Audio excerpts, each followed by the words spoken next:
জামায়াতকে রাজনৈতিকভাবে নির্মূলে কাজ করতে হবে, মির্জা ফখরুল। বিএনপি মহাসচিব মির্জা ফখরুল ইসলাম আলমগীর বলেছেন, তাদের অর্থাৎ জামায়াতে ইসলামীর অতীত ইতিহাস আমরা সবাই খুব ভালো করে জানি। সেই কারণেই সমগ্র জাতি অত্যন্ত সচেতনভাবে তাদের প্রত্যাখ্যান করেছে। আগামীতে যেন তাদেরকে রাজনৈতিকভাবে পুরোপুরি নির্মূল করা যায় সেভাবে কাজ করতে হবে।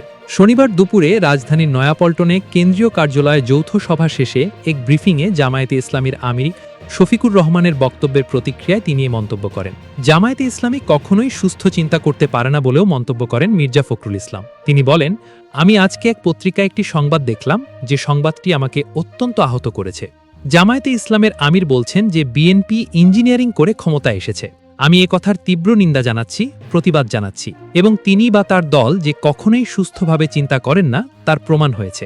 বিএনপি মহাসচিব বলেন, পৃথিবীর বিভিন্ন দেশ থেকে যারা পর্যবেক্ষণ করতে এসেছিলেন, বাংলাদেশের সব নির্বাচন পর্যবেক্ষক সংস্থা, গণমাধ্যম এক বাক্যে স্বীকার করেছে যে এই নির্বাচনটি ছিল বাংলাদেশের জন্মের পর থেকে সবচেয়ে নিরপেক্ষ, অবাধ এবং সুষ্ঠু নির্বাচন। সেই সুষ্ঠু বিচারের মধ্য দিয়েই বিএনপি তার জনপ্রিয়তায় ২১৩টি আসন লাভ করে সে সরকার গঠন করার সুযোগ পেয়েছে। সুতরাং জামায়াতে ইসলামের আমিরের এই বক্তব্য আমি আবার প্রত্যাখ্যান করছি, নিন্দা জানাচ্ছি এবং ক্ষোভ প্রকাশ করছি। মির্জা ফখরুল বলেন, আমরা ৫ই আগস্টের পরে যে সুযোগ পেয়েছি বাংলাদেশে গণতন্ত্রকে প্রাতিষ্ঠানিক রূপ দেওয়ার, সেই প্রচেষ্টাকে নষ্ট করে দেওয়া এবং আবার একটা ফ্যাসিস্ট শাসনের পায়তারা করছে কিনা সেটা আমাদের চিন্তা করতে হবে, দেশবাসীকে চিন্তা করতে হবে।